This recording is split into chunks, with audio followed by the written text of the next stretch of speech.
This is Jeremy Kellett, Director of Recruiting here at Oakley Trucking. I am your host for this podcast. This is episode 101, just past our centennial episode here. On today's episode, I have a special guest with me all the way from, this is how you would say it, New York City. That's how you say it. My oldest son, Cole Kellett, is joining me today to talk about how a boy from Bologna, Arkansas, got a job in New York City, some of the challenges he's faced moving to New York City, and how the world of trucking is playing into his role at his current job. Yeah, I better do it. Yeah, it's probably best if you did. I have to wing it. I have to do it a couple times, a lot of times. So. Hi, this is Jeremy Kellett, Director of Recruiting at Oakley Trucking, and I'm your host for this podcast. This is episode 101. On today's episode, I have a special guest with me all the way from New York City. My oldest son, Cole Kellett. He's joining me today to talk about how a boy from Bologna, Arkansas, got a job in New York City, and also talk about some of the challenges he's faced moving to New York City, and how the world of trucking is playing a role in what he does at his current job. I think you'll be interested to listen to some of that coming up. But first, let's, as always, do our Oakley Update, sponsored by Aero Truck Sales. Keith Wilson at Aero Truck Sales in Springfield, Missouri is currently offering $1,000 off your first month's payment when you finance with transport funding, or $1,000 off the truck price if you bring your own financing. They're also discounting the cost of an extended warranty by $500. Aero Truck Sales has been a long-time partner with Oakley Trucking, and that's because they specialize in first-time truck buyers. They don't do any leases. They have the best used trucks money can buy, because used trucks is all they do. They don't sell any new trucks. And the biggest reason that Aero and Oakley are partners is service after the sale. It is very important to us at Oakley that when we refer you to a company, that they are a good company with good people. They do what they say, and they understand our requirements. So give Keith a call at 573-216-6047 for a good used truck, and tell him you heard about it on the Oakley Podcast. So on today's update, the main thing I want to talk about is the truck show is next week. And we want to make sure that everybody comes out. If you hadn't made plans, man, try to get plans. Get your dispatcher to run you through the Louisville Truck Show. Well, I call it the Louisville Truck Show. It's Mid-America Truck Show in Louisville, Kentucky. Try to make an appearance there. We got a great show lined up for you, because we're actually doing the podcast from the truck show. We're going to have some live Facebook. We're going to have the Oakley Podcast recorded with a bunch of different guests. Even you can get on it. We're going to be doing that Friday and Saturday all day, so be sure and show up. Try to get to Mid-America Truck Show in Louisville, Kentucky. We're going to be in the West Wing at booth 67192, so be sure and look us up there. We appreciate it. All right, joining me today on this episode, I got Cole Kellett. Cole, if you would, introduce yourself to everybody. Hello, everybody, all the truck drivers and family out there. I am Cole Kellett, the firstborn of Jeremy and Elizabeth Kellett. I am here today on the Oakley Podcast to one-up my little brother Clay, who was featured on a previous episode.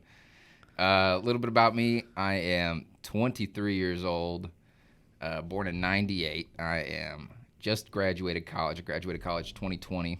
From where? University of Central Arkansas, the same as my father, and born and raised in Conway. Went to school in Bologna, Bologna High School. Graduated 2016.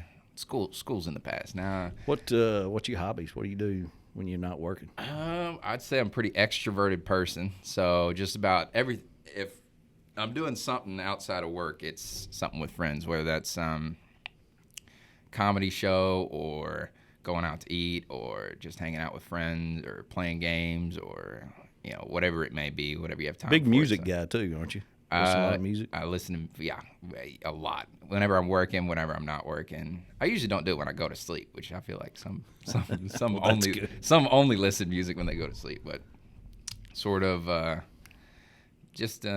don't know what I do. You do good.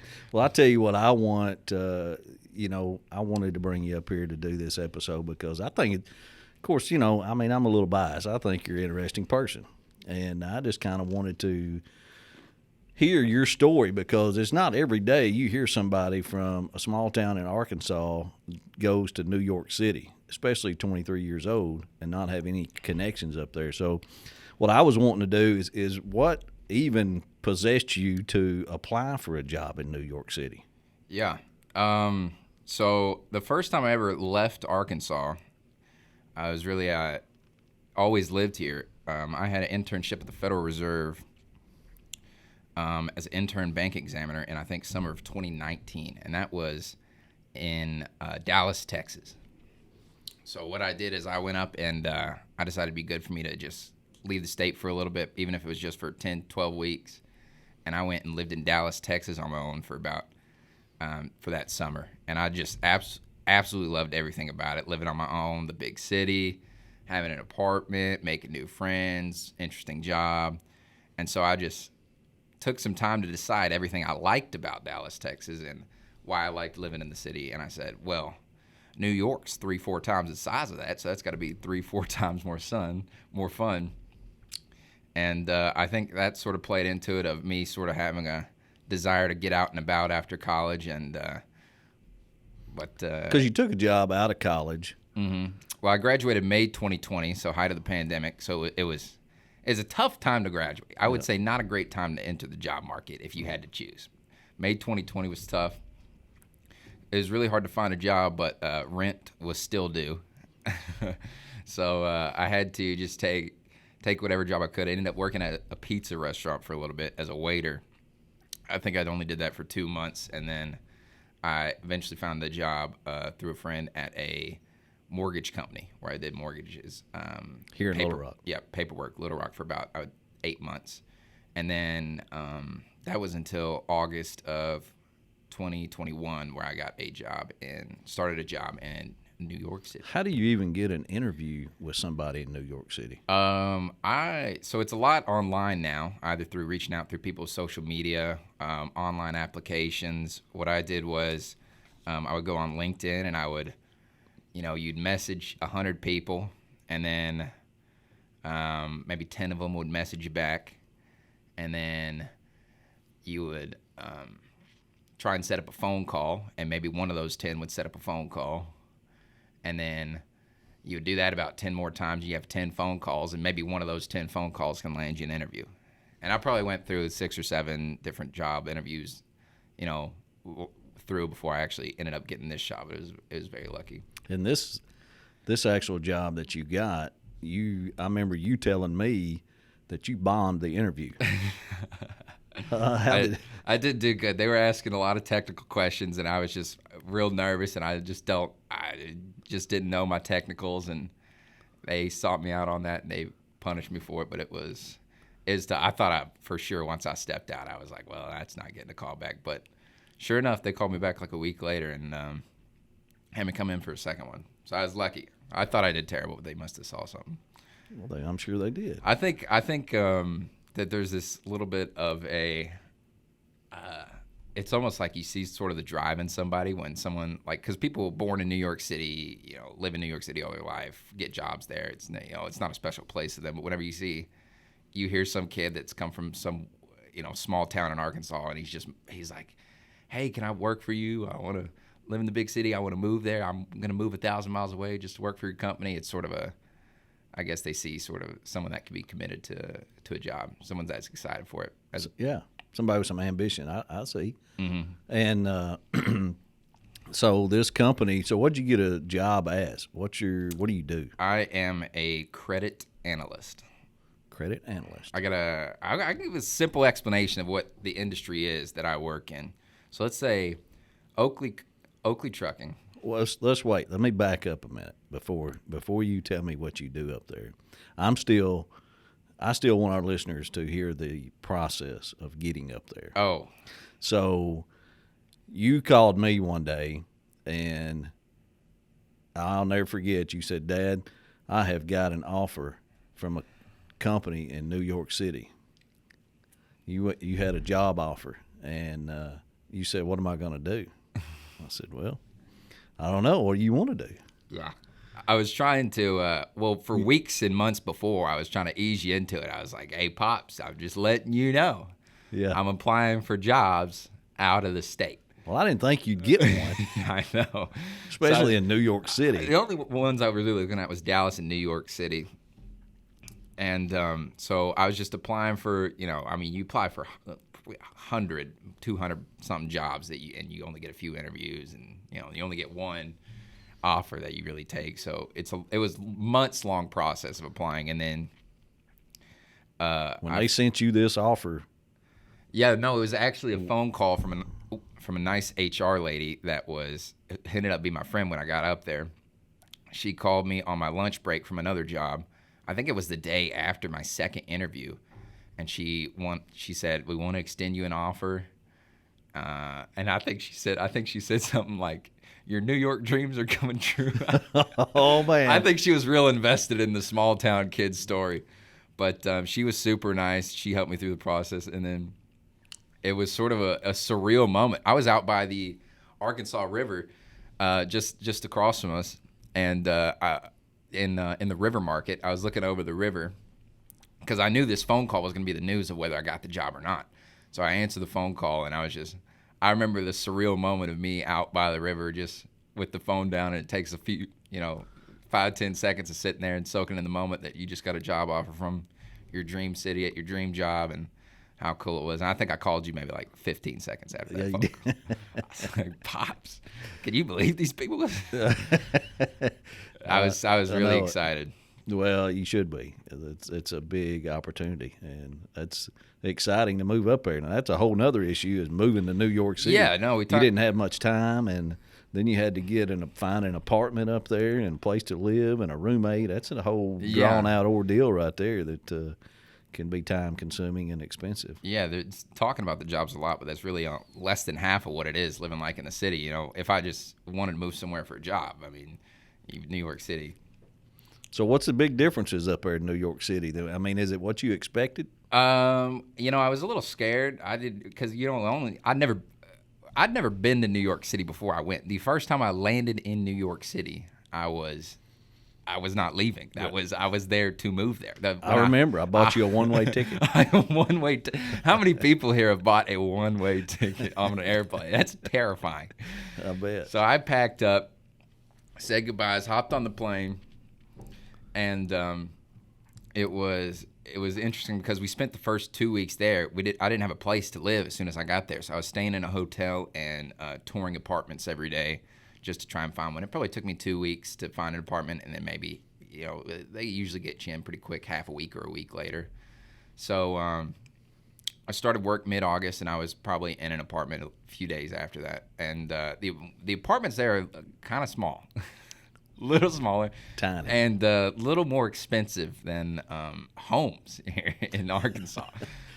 I pay a lot in rent, split it, and my rent in New York is double what a mortgage would be here for, a decent sized starter home. And so it kind of feels like you're throwing money away, but it is fun sort of being in that cozy little space, and then you walk out your door and you're on the streets, and there's ambulances blaring, cars honking, and you can get food on the street, and 15 minutes from Central Park, and go down Madison Avenue, and just sort of the neighborhood I'm in is a pretty cool realization whenever you realize that you can just step out of your apartment and do that. You have actually, I was impressed. We went up there for Christmas and spent about 4 or 5 days with him, and I was pleasantly surprised, actually. I'd been there before, but it's been a long time, and over where your apartment is, over by the East River, and it's nice outside. Nice. It seemed really nice to me. I thought I liked it. The apartment was tiny and old, but pre-war, no air conditioning. I don't even control the radiator. A few mice. Oh yeah. They don't pay rent. But they stay with you. They stay with me. They eat my food, but they don't pay rent. Well. It's great that you're up there. Now you're home for a little bit. Yeah. Come home, visit us a little bit. For a little bit. Come back to the little people. I appreciate that. I got up there. I was a little homesick for Arkansas. I was like, man, I'll just go back for a little bit. Now I'm back, and about 2 weeks into going back, you're like, all right, I've got my fill of Arkansas. You're ready to head back. Ready to head back. Arkansas is romanticized a lot in your head whenever you're not there. I think I'm here more for the people than Arkansas itself. How so now let's get to this job and what you're doing now, and kind of give us an idea of what your job is there, and how, because I mentioned early on in this episode that it connects to the supply chain. Me and you were talking about the other night of how that connects, and help my listeners make a connection with how that works. Yeah. So I'll give an overall example of what might happen when I talk about a deal. So there's basically three small players here. Man, I hope I don't get this wrong. My boss might call me and he'll be like, have I taught you anything? You sort of have your borrowers, your brokers, and your buyers. So a borrower would be someone that wants to borrow money. Let's say Oakley Trucking wants to borrow $500 million. Now, no bank in their right mind is going to loan a single person $500 million, or probably even has it to loan out. So what they would do is they would go to a big investment bank like Morgan Stanley, Citibank, JP Morgan, one of those huge banks, where they would ask them if they know anybody. They'd say, hey, you know anybody that's got some money? And they would come to banks like me. So they wouldn't just ask someone for the $500 million. They'd split it up 20, 30, 40, 100 different ways. And you'd have these smaller companies or funds that would come in and they'd say, hey, I'll take a $10 million chunk. Hey, I'll take a $50 million chunk. Hey, I'll take a $2 million chunk. And you do that, you nickel and dime your way all up to the $500 that Oakley needs. And, of course, the broker takes a few pennies along the way. And what it is they'll just take the loan. It's usually paid back over 7 years. And what I do in that part of the equation is I'm one of those buyers, or my company is one of those buyers, and we will try and evaluate whether the company is worth investing in their loan. So a credit analyst on the buy side is the simple explanation for it. We just evaluate the credit of these companies that are wanting to borrow and decide whether or not they're worth loaning money to. And so we hold a portfolio of names that I guess owe us money in simple terms, and always looking for new ones, and sort of a year-round process, and some are refinanced, some are paid out, all sorts of things, and many hours. Very interesting. That yeah, it's eye-opener of the amount of money in the country, isn't it, in the businesses. Yeah. And billions and billions. Yeah, it's crazy. No, hundreds of billions. Yeah, definitely hundreds of billions. I don't want to say a trillion because trillion's a big number, but hundreds of billions are out there. I think that is a trillion. I'm not sure. Well, let's not do the math. Yeah, it's a good idea. It's so it has by far been the most interesting job I've ever had, and it's sort of, I went to school I was a double major in finance and economics, and so I was always interested in finances, individual investments within companies, as well as sort of macroeconomics as well. I always thought was really interesting on how either internationally or domestically, how an economy moves and what drives it, and how businesses play into that, and sort of leveraging that knowledge and curiosity into a job, I think, has been one of my best achievements I've ever done. So what's the connection to supply chain, logistics, trucking? Yeah, so since we're invested in these companies, we like to check in on them. And so companies, you can see this in public companies, what they'll do is they'll do quarterly earnings calls. So this is, people be listening into it like either buyers that are bought into the loan like my company, or maybe stockbrokers or hedge funds or private equity. They'll be listening to these quarterly earnings calls. These investors will be listening in, and what the company is doing is they're giving basically a quarterly update past 3 months on all their financials, their everything they can know about their sales, why their sales went up, why their margins went down, what problems are they experiencing, what have they got new in their plans, are they coming out with a new product. It's not like these are secrets. A lot of these are public companies that you can go listen to. Any layman could go and listen into. But, you have a few dozen companies that will go listen into these earnings calls every quarter, and you sort of see similar themes for problems that they're experiencing. And I think for one of the spaces that we're focused on is chemicals.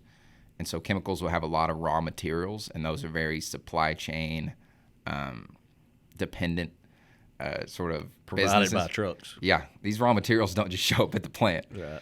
And so they're not always dry bulk. Sometimes they're liquids, and they're not always just shipped by trucks. But sometimes it'll be barges that are the problem, or ports.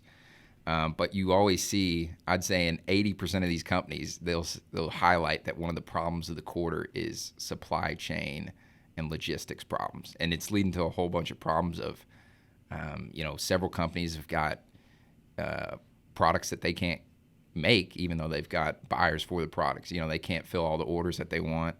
They haven't got enough raw materials, and because of the sort of supply chain issues, you've also got price increases. So these companies are having to pay extra to get the materials there, or can't find it, or the materials in short supply because it's not being transported. Yep.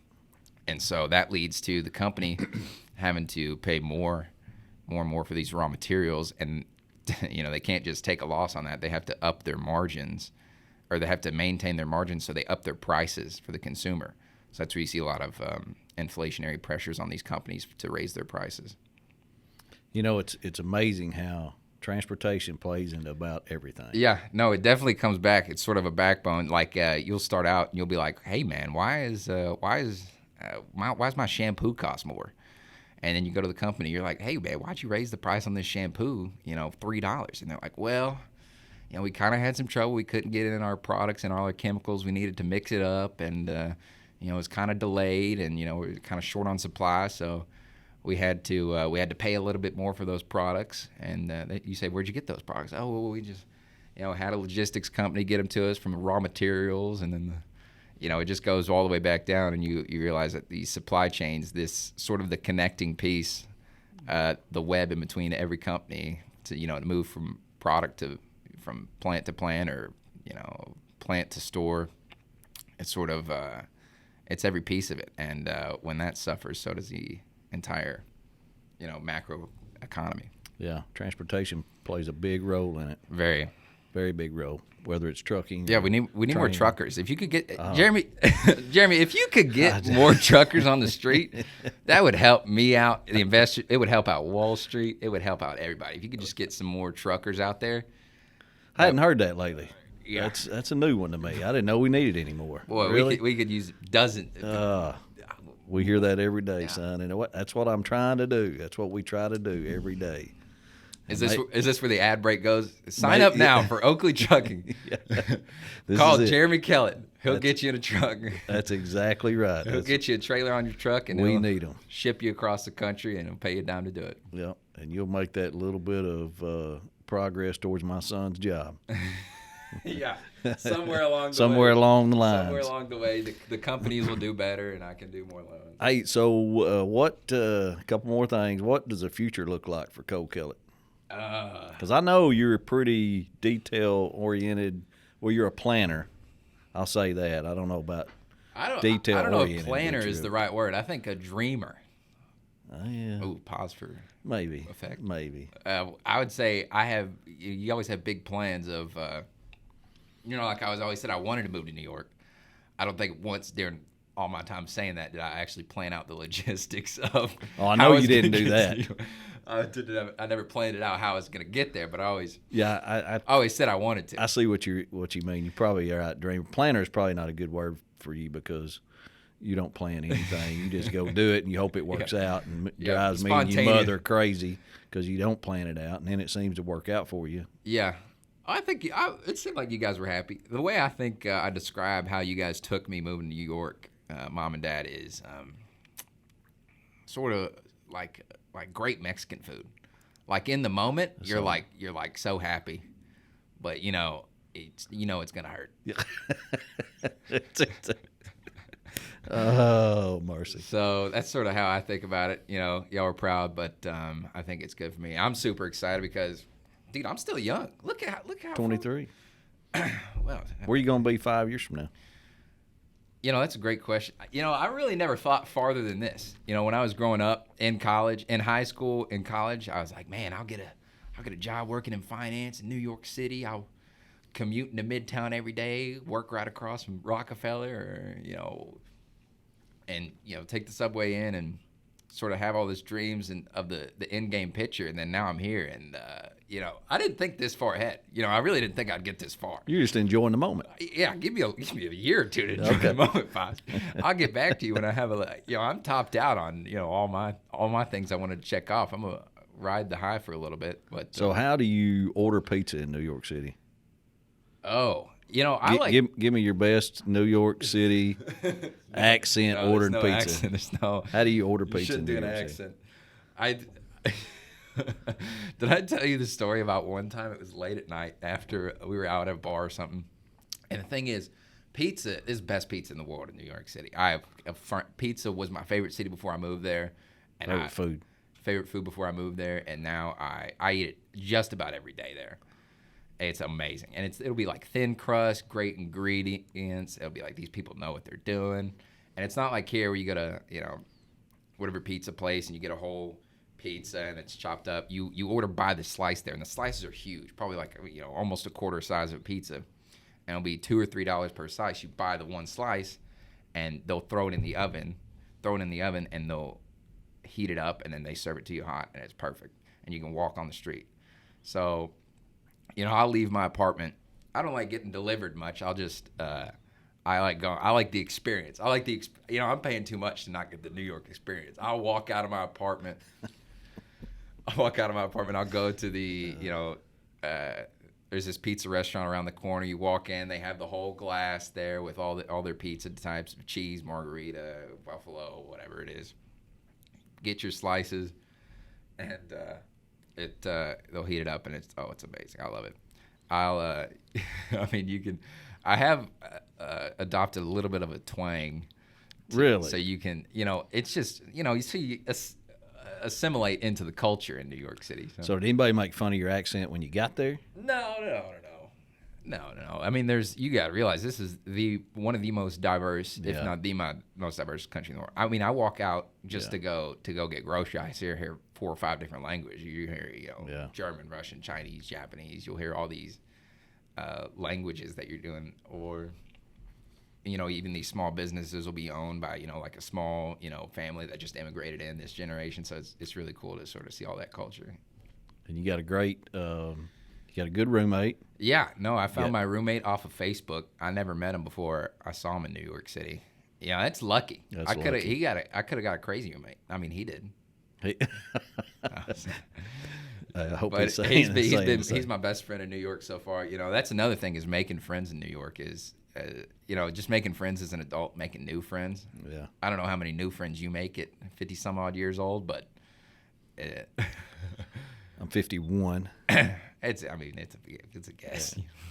Yeah. So making new friends up there in the new city is a sort of daunting task, but I think that'll make it feel a little bit more like home. I've been there, I think, a little over 5 months, probably almost 6. But I'm loving it. You see 1,000, 2,000, 10,000 new people every day, because you'll walk to the grocery store and you're just seeing an endless amount of people all going somewhere. So it's just an energy. It's like a sort of a drive, sort of lights you up every time you walk outside. And that one city alone, I think, was getting at one point probably, I think, 10 times the amount of cases that the entire state of Arkansas was. Yeah, that's when we were up there. Yeah. It was terrible. We made it. Well, all right. Good episode, son. I like. Can we do one time for to prove I'm your kid? Can you take a look into the camera and then in the comments they can see, do we actually look alike? I am your firstborn. You are. I think you do look a lot like me. Give it the look at that smile. You smile? Yeah. It's that head of hair, probably. Yeah, you did give me good hair. I will say that. I don't expect to go bald anytime soon. Knock on wood. So finish up with a New York, your New York accent. You use accent. Well, there's 2 times I'll use the New York accent, and that's in the mornings when I'm ordering breakfast. First off, food there is amazing. Okay, so what I'll do in the morning, you already said that once. You said the pizza's amazing. But all the food, because there's food from every type. There's not good barbecue there. Sorry, New York. No. Sorry, New York, but Arkansas does barbecue better. That's right.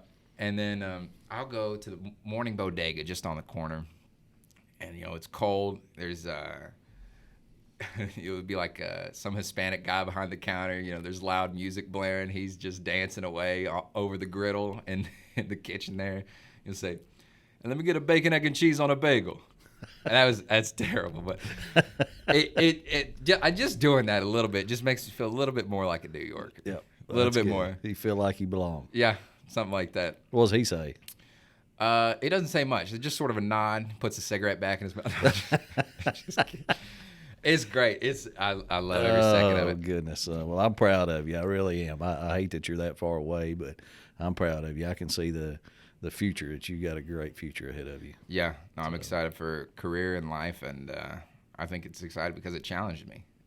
Ambition is not something that is easily come across in people. So I think moving across the country when you didn't know a soul over there, to see what would happen is, of course, people don't have the same circumstances. I was very lucky to have the opportunity to, but right.